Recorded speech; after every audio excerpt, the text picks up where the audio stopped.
Polisi, saudara, mempertontonkan rekaman kamera pengawas di TKP kepada keluarga dan Kompolnas dalam kasus tewasnya pengawal pribadi Kapolda Kaltara di rumah dinas. Namun keluarga berharap penyelidikan dilakukan secara transparan. Dalam pertemuan di Mapolres Kendal Rabu siang hingga malam hari, keluarga almarhum Brigadir Setio didampingi kuasa hukumnya dipertemukan dengan penyidik dan dipertontonkan CCTV saat kejadian dan hasil otopsi. Namun kuasa hukum keluarga menyebut rekaman CCTV yang diperlihatkan bukanlah rekaman krusial, melainkan hanya visual dari luar kamar. Keluarga berharap perkara ini ditangani sebaik-baiknya secara transparan. Ini hanya dari luarnya saja. Artinya apa yang terjadi di dalam kamar itu kami tidak melihat. Nah, dan memang di kamera tidak terlihat gitu, sehingga yang terlihat hanya aktivitas di luar kamar saja. Sempat disampaikan bahwa nantinya akan ada gelar perkara yang akan melibatkan keluarga. Tentu nanti ketika sudah ada undangan ataupun pemberitahuan, pasti keluarga akan menghadiri.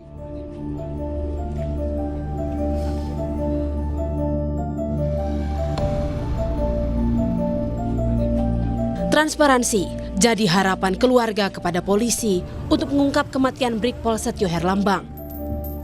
Jenazah Brigpol Setio juga telah diotopsi di Rumah Sakit Bayangkara Semarang atas permintaan keluarga. Usai Kapolri memerintahkan untuk mengusut tuntas kematian pengawal pribadi di rumah dinas Kapolda Kaltara ini, Mabes Polri pun mengirimkan tim asistensi untuk membantu mengungkap kasus. Propam Polri juga akan memeriksa Kapolda Kaltara Irjen Daniel Aditya jika dibutuhkan usai gelar perkara. Namun, ia diduga tak berada di lokasi saat kejadian. Tim yang diberangkatkan terdiri dari penyidik, kemudian tim lapor, kemudian tim Inavis, sehingga bisa membantu Polres ataupun Polda Kaltara dalam rangka mengungkap secara detail peristiwa yang terjadi. Apabila memang Pak Kapolda ada terkait masalah itu, misalnya akan diperiksa. Namun sampai dengan saat ini belum diperiksa dan nanti akan disimpulkan dari hasil penyelidikan dan nanti akan digelar apakah dibutuhkan atau tidak. Bersama-sama keluarga, Komisi Kepolisian Nasional Rabu kemarin menyaksikan rekaman CCTV TKP dan ikut mengawal proses penyelidikan yang berjalan. Hingga saat ini, Kompolnas menilai arah penyelidikan sudah on the track. Apa yang dilakukan penyidik kami pastikan dan disaksikan oleh pihak keluarga, perjalanannya itu ya sudah on the track. Sementara ini proses yang sudah disaksikan oleh pihak keluarga, penanganannya transparan. Karena apa yang kita dorong selama ini dari penyidik Polda Kaltara cukup responsif pada pihak keluarga, jadi itu paling utama, transparansi. Selasa lalu, tim asistensi dari Barreskrim Polri telah melakukan olah TKP ulang bersama penyidik Polda Kaltara. 22 September, Setio ditemukan tewas dengan luka tembak di dada bagian kiri yang tembus hingga ke paru-paru di dalam kamarnya di rumah dinas Kapolda Kaltara. Polisi menduga Setio tertembak senjata api HS-9 yang ditemukan di samping jenazahnya. Tim Liputan, Kompas TV. Apa yang masih jadi harapan keluarga dan seperti apa proses penyelidikan yang berjalan? Apakah sudah seharusnya dari harapan keluarga? Kita segera bahas sore ini dengan pengacara keluarga Brigadir Setio Herlambang, Aryas Adi Suyanto, dan mantan Kapolda Jawa Barat Irjen Purnawirawan Anton Carlyan. Sore, Bapak-bapak. Selamat sore. Saya mau ke keluarga atau pengacara keluarga dulu, Pak Aryas. Pak Aryas, kemarin ini sudah diajak untuk diperlihatkan ya CCTV. Jadi CCTV yang mana saja yang kemarin diperlihatkan kepada keluarga? Jadi kemarin kami diperlihatkan ada 2 CCTV. Yang satu CCTV dari depan menghadap tempat kamar Brigadir SH, kemudian yang satu adalah kamera samping yang menghadap ke lorong sehingga menyorot ke samping kamar Brigadir AS. Itu Mbak Audrey. Dan CCTV itu tidak ada, artinya apa? Ada yang masih mengganjalkah? Ya memang CCTV itu hanya menggambarkan keadaan di luar, artinya dia hanya menyorot di luar kamar. Nah sedangkan aktivitas di dalam kamar tidak kelihatan, Mbak Audrey. Di CCTV itu ada terlihat korban? Saat sebelum masuk kamar terlihat, atau ada kemudian ada keluar kamar sekali juga kelihatan gitu. Namun ketika di dalam kamar aktivitasnya tidak kelihatan. Oh oke, kalau gitu. Nah sekarang saya ke Pak Anton. Pak Anton, sebenarnya pada saat diperlihatkan CCTV seharusnya apa? CCTV semuanya secara detail memang harus diperlihatkan kepada keluarga atau bagaimana biasanya prosedurnya Pak Anton? Ya, CCTV itu kan sebagai salah satu alat bukti yang disebut petunjuk. Nah, saya kira CCTV itu penting untuk menentukan saat kejadian yang disebut tempus delicti. Jadi tidak harus di dalam saja. Kita bisa melihat kapan korban itu masuk, kapan korban itu keluar. Nah, di antara keluar dan masuk ini ada orang masuk tidak? Kalau tidak ada, berarti tidak ada orang di dalam ruangan itu. Atau setelah korban jadi mayat, adakah orang yang keluar dari kamar tersebut? Oke. Nah, kalau ada orang yang keluar dari kamar tersebut, bisa diduga orang tersebut adalah yang melakukan. Karena kalau saya lihat dari berbagai media bahwa yang bersangkutan ini katanya sedang membersihkan senjata. Kalau memang alasannya membersihkan senjata memang agak janggal ya. Karena membersihkan senjata itu ada prosedurnya dan juga kita bisa melihat adakah alat bukti yang merupakan alat-alat untuk pembersih senjata. Okay. Dan kemudian saya dengar juga di sini proyektil belum ketemu. Nah, di sini pun juga ini sangat menentukan proyektil itu. Apakah dari jarak dekat, dari jarak jauh atau bagaimana. Namun apabila kita tetap kepada skenario pertama bahwa itu adalah membersihkan senjata, mungkin perlu kita abaikan.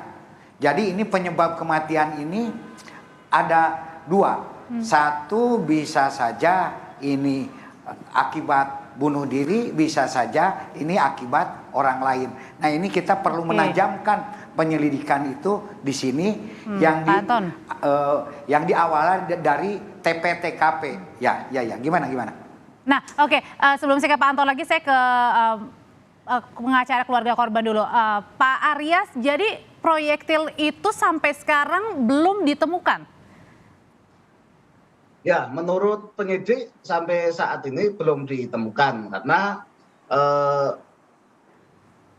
peluru itu menembus kaca, kemudian di samping kaca itu tadi yang saya bilang bahwa ada lorong, kemudian setelah lorong itu ada tembok dan kolam menurut penyidik. Nah, tentu kami tidak tahu ya, tidak bisa menceritakan untuk detailnya sebagai bagaimana. Yang pasti menurut penyidik bahwa proyektil sampai saat ini belum ditemukan. Pak Anton, melihat dari krusialnya proyektil yang belum ditemukan kan Bu Pungki Kompolnas bilang tempat kejadian perkara di mana tempatnya itu adalah poin paling krusial pada saat setelah kejadian. Nah kalau ini sudah hampir seminggu proyektil tidak ditemukan, ini menjadi masalah tidak atau kendala tidak dalam penyelidikan? Ya ini salah satu kendala besar karena proyektil itu sebagai salah satu alat bukti yang sangat krusial. Jadi ya harus dicari. Dan memang dari awal juga termasuk yang dulu dari masalah kasus Pak Sambo. Justru yang paling utama itu kan TP-TKP. Tindakan pertama di tempat kejadian. Bagaimana itu dilakukan oleh pihak penyidik. Nah di sini justru harus sangat-sangat detail dan teliti. Nah, sekarang kenapa sampai proyek T itu tidak ditemukan? Tetapi walaupun demikian, dari hasil otopsi kan bisa diketahui jarak tembaknya bagaimana. Apakah ini ditembakkan oleh sendiri atau tidak? Karena kalau biasanya kalau ditembakkan oleh sendiri itu jarak dekat, biasanya ada jelaga-jelaga yang menempel di bajunya. Nah, di sini apakah ada juga jelaga-jelaga yang menempel di bajunya kalau memang dari jarak dekat. Tapi kalau dari jarak jauh ini lain lagi gitu kan. Dan berapa tembakan yang keluar ini pun juga kan belum jelas. Karena kami dari hasil otopsi juga belum bisa menjelaskan. Kalau misalkan banyak beberapa peluru, ini ada kemungkinan orang lain. Tapi kalau satu peluru ya bisa saja tidak sengaja gitu kan. Jadi ini sangat penting berapa banyak pelurunya dan sangat penting juga proyektil itu sendiri harus ditemukan. Kan di sana ada selongsong. Selongsong yang ditemukan ada berapa gitu kan. Itu kan bisa dihitung apakah cuma satu ataukah banyak gitu kan. Itu. Oke, baik, saya kembali lagi menegaskan tadi penegasan soal yang hasil dari otopsi ya, Pak Aryas. Hasil otopsi kan sudah diberikan. Nah, itu apa yang disampaikan? Hasilnya seperti apa? Keluarga sudah tahu detail? Mbak Audrey, jadi kalau hasil otopsi memang tidak diberikan kepada keluarga karena itu pro justisia ya, pasti diberikannya kepada penyidik gitu. Namun kemarin memang pada hari Sabtu memang keluarga diberi kesempatan untuk menyaksikan proses otopsi, begitu Mbak Audrey. Ada kejanggalan? Hasilnya yang tahu ya dalam hal ini penyidik gitu, atau pihak Polri begitu. Dan nanti kita tunggu rilisnya lah supaya jangan mungkin terburu-buru, biar disidik dengan baik supaya tidak berkembang seperti spekulasi-spekulasi yang liar yang akhirnya justru merugikan keluarga karena keluarga jadi merasa khawatir. Dan juga perlu diketahui Mbak Audrey bahwa ada spekulasi bahwa ini tindakan bunuh diri, bahwa keluarga pastikan bahwa ini jauh sepertinya dari tindakan itu karena jam 10.44 WIB itu antara korban dan istrinya masih komunikasi. Kalau jam 10.44 WIB maka untuk WIT itu adalah lebih maju 1 jam. Artinya jam 11.44 gitu Mbak Audrey. Nah, sehingga komunikasi itu juga komunikasi yang baik karena yang bersangkutan sedang mendiskusikan berkaitan dengan rencana kelahiran. Karena istri almarhum ini sedang hamil hampir 9 bulan. Gitu Mbak Audrey. Oke, jadi sampai dengan sekarang keluarga juga masih terus menunggu ya transparansi dari penyelidikan yang terjadi akhirnya menyebabkan korban tewas di rumah dinas Kapolda Kaltara. Terima kasih Pak Aryas, pengacara keluarga korban. Terima kasih Pak Anton Carlian, sehat selalu.